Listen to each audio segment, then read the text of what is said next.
Lyon qui s'impose, tout comme Marseille, tout comme le Paris Saint-Germain, tout comme Lille, tout comme Strasbourg. Ce soir, on en parlera. Une victoire contre Crystal Palace, qui est 4e de Première Ligue. 5 clubs français gagnent en Coupe d'Europe sur 7. Est-ce que vous êtes surpris? Voilà. Parce que c'est une vraie bonne surprise. Voilà. On peut y aller, hein? Est-ce que vous êtes surpris? Il y a un habillage, là. Oui, il y a un habillage, mais on peut y aller un peu. Oui. Je crois que la deuxième journée dans la Coupe d'Europe, je ne sais pas si j'ai lu un de vos papiers, c'était la France était déjà première à l'indice UEFA sur la semaine. Voilà, c'est une deuxième fois que ça arrive. Oui, quand même un peu surpris parce qu'il y a quand même eu des adversaires, pas pour tous les clubs français, mais enfin, il y a quand même eu 3 clubs de Première Ligue qui sont battus par 3 clubs français, donc c'est quand même un résultat assez remarquable de ce point de vue-là. Et puis, c'est pas si souvent qu'on le vit, donc voilà. On est heureux, mais on ne peut pas dire que c'est le quotidien de nos soirées européennes. Je sais que vous avez une propension parfois à vous agacer, à vous indigner, en disant ah, t'es honteux, machin. Là, c'est plutôt pas mal notre. Mais foot c'est bien, français. mais moi je suis pas tant surpris que ça. D'abord parce que il faut quand même admettre que certains adversaires qui étaient face à nos équipes n'étaient pas des équipes qui étaient dans une dans une phase très très bonne. Mais ce qui n'empêche quand même que c'est hyper. Je sais pas, il y a quand même 3 équipes de Première Ligue.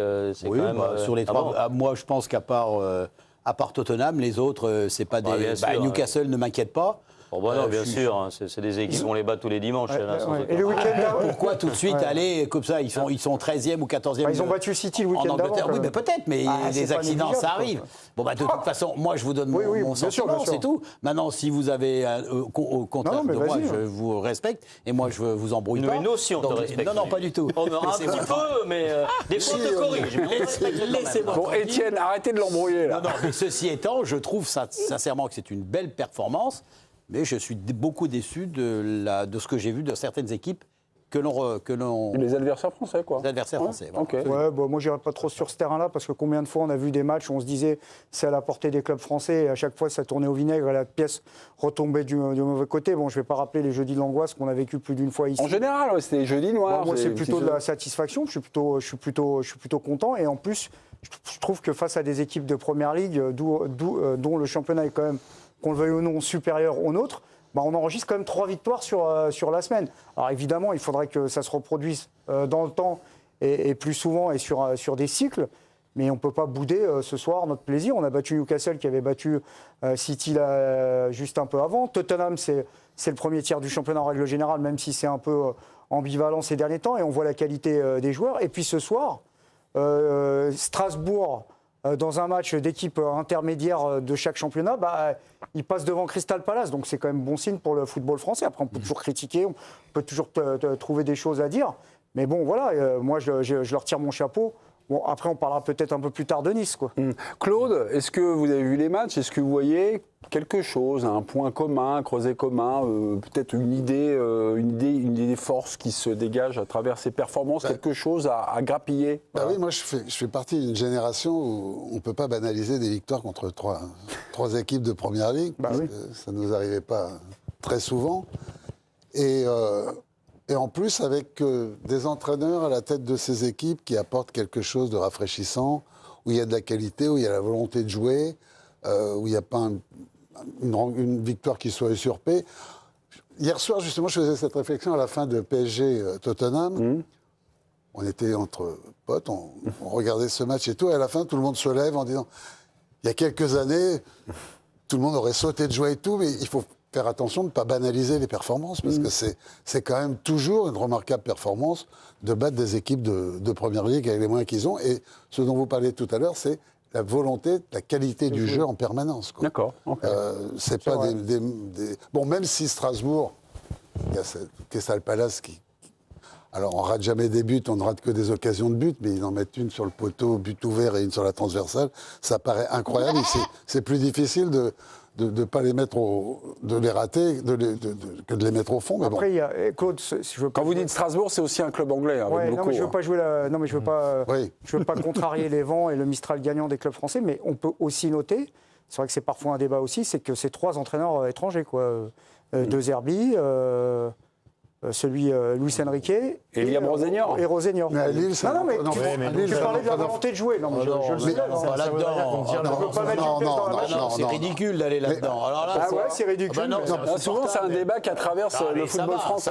Ça y est. Mais non, là, il est en train. Non, Mais t'as pas attends, le droit. Non, je regrette. je fais une remarque, c'est Non, tout. et ben, je trouve que ta Après, remarque, elle est t'as le droit déplacée. de la- Non, mais je trouve qu'elle est déplacée Bah, parce j'ai que. j'ai le droit d'avoir Oui, non, mais cette, t'as le droit, je le comprends, mais simplement, alors bon, moi je pense qu'il y a plus d'un entraîneur français qui doit t'écouter à cette heure-ci, les mecs ils ferment leur télé, ils se cassent. Non, mais Parce Lille- que faut quand même Lille se est calmer. entraîné Moi, je par qui? respecte Par un Français les entraîneurs étrangers, et d'ailleurs, et Claude a raison, on parle de Bruno Genesio qui fait jouer son équipe, mais arrête, ne partons pas sur des chemins comme ça, parce que je trouve que c'est parfois du des terme, mais je débats trouve qui ça- traversent le football Non, français. non, c'est pas Nabil, honnête. vous avez- C'est surtout là où c'est pas honnête. Là où c'est pas complètement honnête, c'est que dans les autres championnats, il y a aussi des Je suis entraîneurs malhonnête étrangers. maintenant. En première ligue, qui est le premier championnat européen, il y a des entraîneurs t'as pas le droit. étrangers à peu près partout. Pas le droit de dire Mais Aujourd'hui, souvent, on l'explique en disant que les entraîneurs anglais sont des pipes. voilà. Et Non, souvent, on le dit que c'est comme ça. Le Bayern aujourd'hui, il a un entraîneur quoi Belge. allemand, non. Voilà, donc je suis assez d'accord que c'est pas franchement le débat. Nabil, non, mais vous avez fait réagir Olivier Rouet. J'ai une petite question pour faire sauter Étienne Moiti. Philippe Sansfourche, je ne vous a pas entendu. Oui, le Paris Saint-Germain, je pense que dans l'équation globale, on est obligé de les mettre à part parce que c'est le champion d'Europe en titre, c'est une équipe qui regarde le Bayern, Arsenal, le Real, les yeux dans les yeux. C'est difficile de les mettre dans la même équation que Un les match autres. gagné en Coupe d'Europe pour Paris, c'est le camp de base. Non, mais Oui, en même temps, il ne faut pas banaliser. Comme le disait Claude, c'est pas rien. Ce qu'on a vu hier, c'est un vrai match de foot. Tu passes 5 buts à l'équipe de Première Ligue. C'est pas rien. Et puis c'est aussi le fait que tu démarres pas bien, que tu es mené, que tu sais réagir. Ça a été aussi le cas pour Marseille. Et ça, c'est hyper intéressant. Ce qui est quand même, ce qu'on est obligé de souligner par rapport à nos jeudis noirs et nos saisons passées et les antécédents des clubs français, c'est que paradoxalement, on est à un moment de notre histoire où le championnat de France est dans la nasse financièrement, où tous les modèles sont obligés d'être repensés. Et Ça va il y a mieux. une forme de... Il est joyeux footballistiquement. Il y a une forme de pression qui est redescendue. C'est-à-dire que déjà, il faut exister, il faut survivre sur le plan national. Donc, quelque part, la scène européenne est une manière de s'exprimer avec un petit peu moins de pression. Et Est-ce que ça veut pas tu dire le ressens Est-ce dans que la ça veut façon pas de jouer dire des- Est-ce que des ça veut pas dire, Philippe, tout simplement qu'en fait, il est peut-être pas tant dans la nasse que ça financièrement, parce que il y a la deuxième partie du championnat pour le coup où les clubs sont dans la nasse financièrement, mais les équipes dont on parle là qui ont joué en Coupe d'Europe, le Paris Saint-Germain, j'en parle même pas. J'ai dit que je mettais à part. Marseille, quand on voit le recrutement qu'a fait Marseille à l'intersaison, il y a des moyens à Marseille. Macourte met des moyens. Ouais. Tu regardes Strasbourg. c'est la multipropriété. On imaginait que ça allait être la poubelle de Chelsea. Non, pas du tout. Je veux dire, il y a eu énormément de moyens qui ont été mis dans l'effectif à Strasbourg. Donc pour le coup, puisqu'il y a des actionnaires puissants à la tête des clubs, on est peut-être moins dans la difficulté qu'on l'avait imaginé au début. Oui, mais on est dans une période où on repense le modèle en fait, du football français et que paradoxalement, c'est à ce moment-là où on pouvait craindre justement que ce soit compliqué. Et le trait commun entre tous ces clubs, quel que soit le modèle, parce que c'est vrai que la multipropriété, l'exemple de Strasbourg et les exemples de Marseille, de Paris sont très différents. Mais ce que l'on voit, c'est qu'on a globalement des effectifs de plus en plus jeunes, où on donne du temps de jeu, on donne leur chance à des garçons, que ce soit Bacola avec Marseille, que ce soit le petit Njantou hier avec le PSG. C'est des gamins, en fait.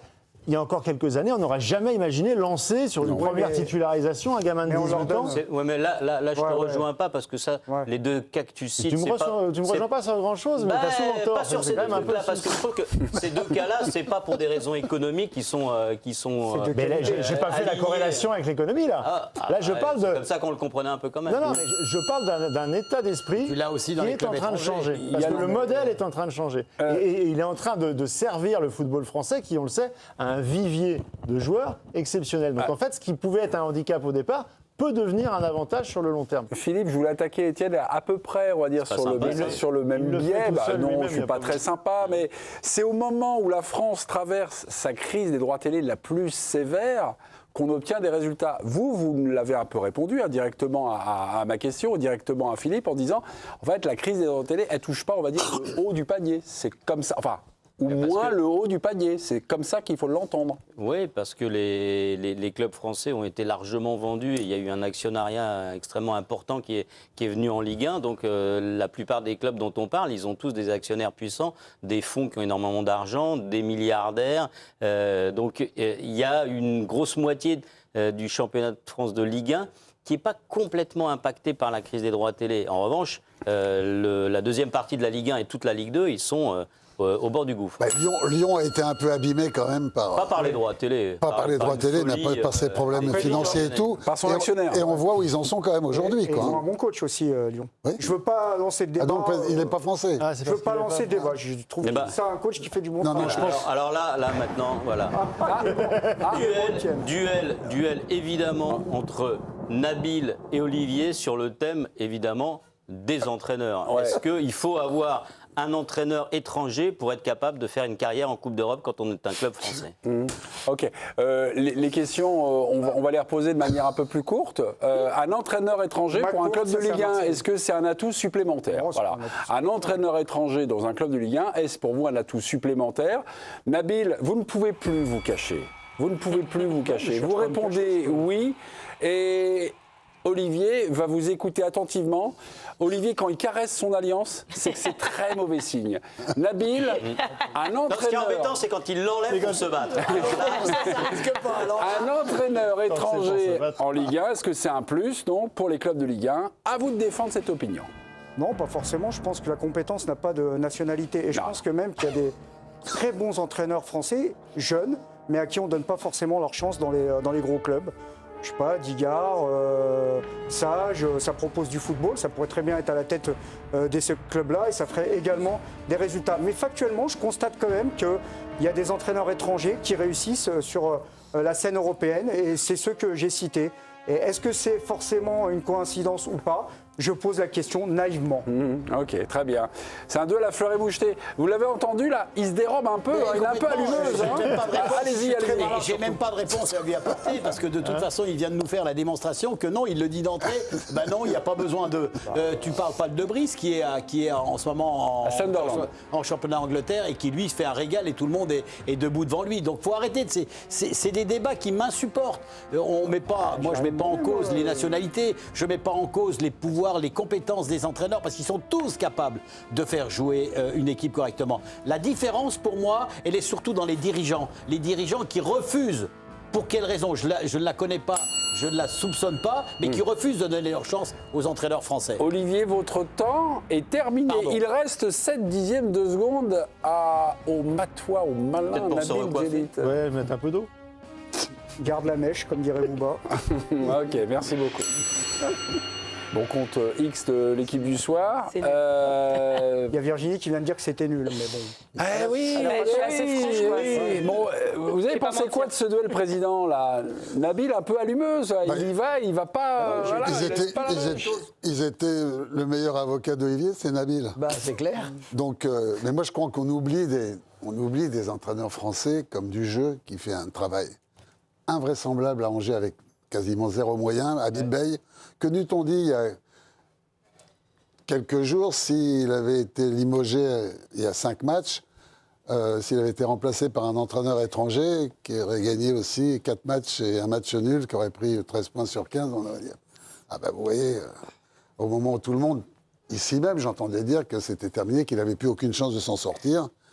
Et puis, il se retrouve maintenant à se bagarrer demain pour une 4e place.